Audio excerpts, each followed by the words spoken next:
I honestly cannot believe that just happened for Eminence and Shadow. I mean, to be fair, this series does like playing with cliches and stuff and twisting them and doing some very unique takes on them sometimes. And just having Sid or Shadow appear at the end of this episode and interrupt the like dialogue of Crimson, the final boss, so to speak's dialogue. And as he's having this whole little ceremony, he's about to resurrect like the Blood Queen, the vampire lord, so to speak. Sid appears while this man's giving a speech talking about his love, like my dearly beloved and all that. And he's like, oh, we'll meet in matrimony. And as soon as he says this, you have Sid just obliterate him with I am atomic. And it's it's perfect, man. Man, Eminence and Shadow is just so good, man. It is legitimately just fun. It's fun incarnate. That is the emotion that swells up inside of me every time I watch an episode of this series. Episode 2, legitimately fun.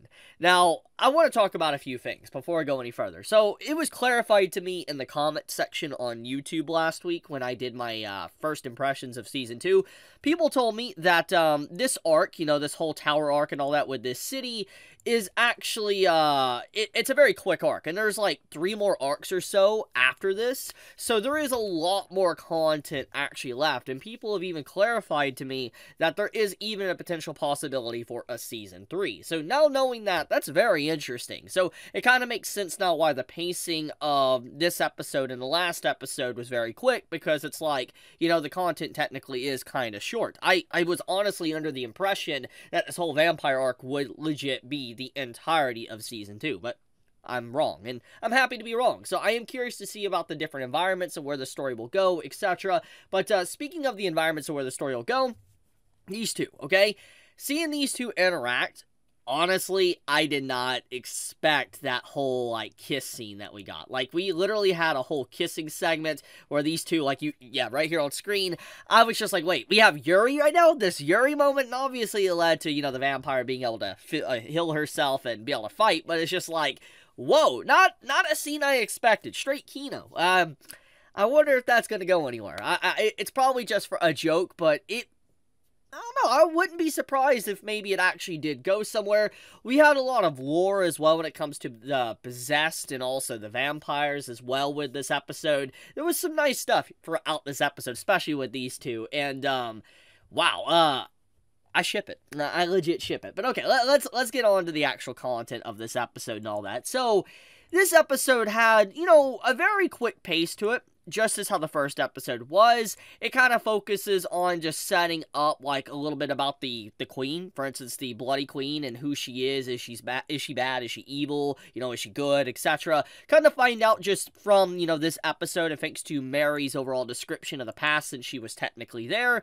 The Bloody Queen, or the Vampire Queen, isn't necessarily a bad person. She was just someone that, eventually got, twisted to be what she was at the end. For instance, thanks to Crimson and all that, offered her blood, she basically went mad, ravaged the entire population around her, and she couldn't live with herself, so she put a blade in her heart, and she's been asleep for over 1,000 years since then. Crimson obviously has other plans, and he wanted to resurrect her to be able to clearly have matrimony with her. I mean, that's what he even says. So he's basically a simp to the Vampire Queen, and he didn't want to see his queen not drinking human blood, so to speak. So, pretty interesting there. It's a very cliche overall description and, I guess, motive, but once again, Eminence and Shadow is a series that is kind of, entwined with cliches, and it executes it very well. And I think, like I said, Crimson getting completely annihilated like he did at the end is pretty funny, because it goes along with what Shadow said. Shadow basically says, maybe I'll go in first, I'll be very flashy, all that, and it's like,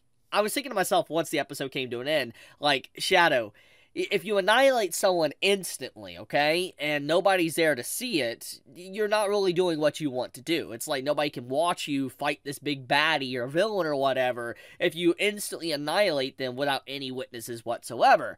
And it's very clear that Shadow doesn't probably fully know everything about the Blood Queen or anything like that, so it's like, you know, he probably thinks that Crimson's literally the final boss, and just he annihilated him right then and there. It's just like, bro, Shadow, you ruined your own plans of what you want.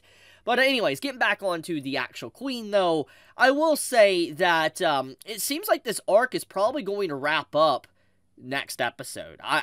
That's my educated guess, because it's like everything about what this backstory gave and all that, what it presented here, pretty much let us know that the next episode, if I had to take an educated guess, is going to be where the Bloody Queen is going to come back to life, because, you know, we see that she's pretty much nigh immortal from what has been described here with this episode. Even with her stabbing her own heart and most vampires die, apparently she's just too powerful and that doesn't work, and, you know, she could resurrect if blood probably trickles down on her. And when you think about it, you know, Crimson dies here, and it's very possible upon his death that maybe blood was given to him, you know, his own blood hit her, and, you know, she might resurrect or something. And I feel like, you know, next episode's going to be more or less Sid having a fight with the Bloody Queen, and that's my guess. But I could be wrong there. I could be completely wrong, and maybe that's not going to happen. Maybe he actually just did annihilate her, but we will have to see where that one goes. But anyways, one weakness that we do know of when it comes to her, especially with the way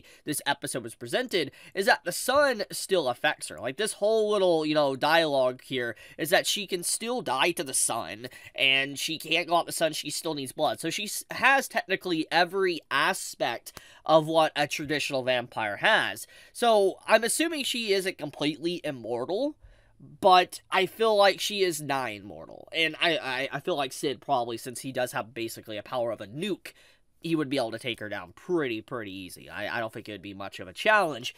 But I don't think that the Bloody Queen is necessarily going to be a complete enemy either. I could definitely see her becoming like a simp for Sid or Shadow, because just everything by the way this episode's presented. She wants a better world, she wants a world of peace, and I could definitely see, you know, her looking at Sid like, oh, you know, maybe, you know, I can make a better world through him. And since, you know, Sid is all about Shadow Guard and creeping in the shadows, a vampire being added to his ranks would be pretty beneficial when you think about it. So I think that is definitely a possibility. I do think that they'll have a fight, but I think that they might become allies in the end, just because of the very concept of a vampire really does fit in line with an organization that Shadow wants to build up. Now, anyways, with all that out of the way, though, there is something that does need to be talked about.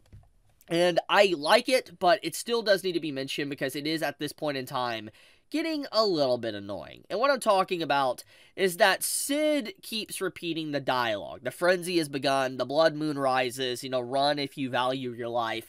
And it's very funny. Don't get me wrong. I loved how he stole Mary's lines in the first episode and started using them to other people to make himself look, you know, good and all that, because he wanted to sound edgy like a true edgelord. It's hilarious. It legit is funny.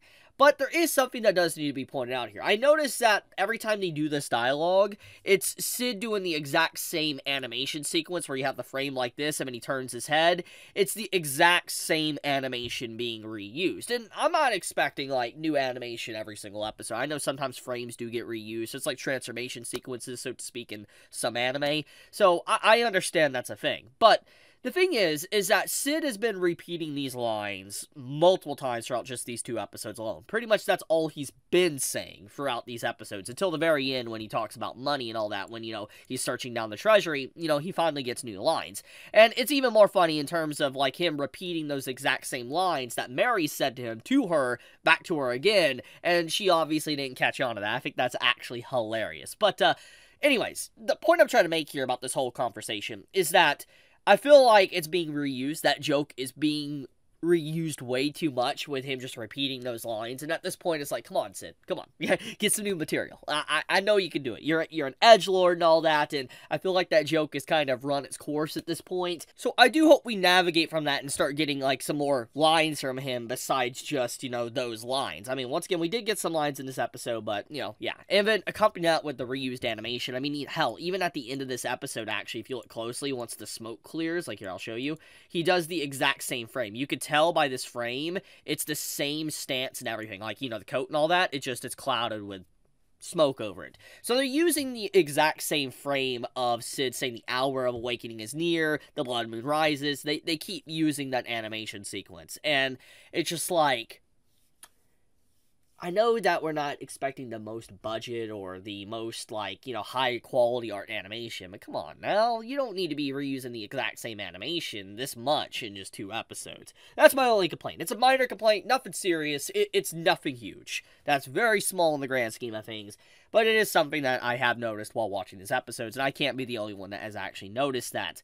Now, anyways, besides all those little details, we had the stuff with just, the whole scene here in the library. This is a really funny scene, getting to see Beta and all that, I love the characters. I love Shadow Garden. All the characters in Shadow Garden are just amazing. I'm still an Alpha fan, but Beta's just, I love her. She's a great character.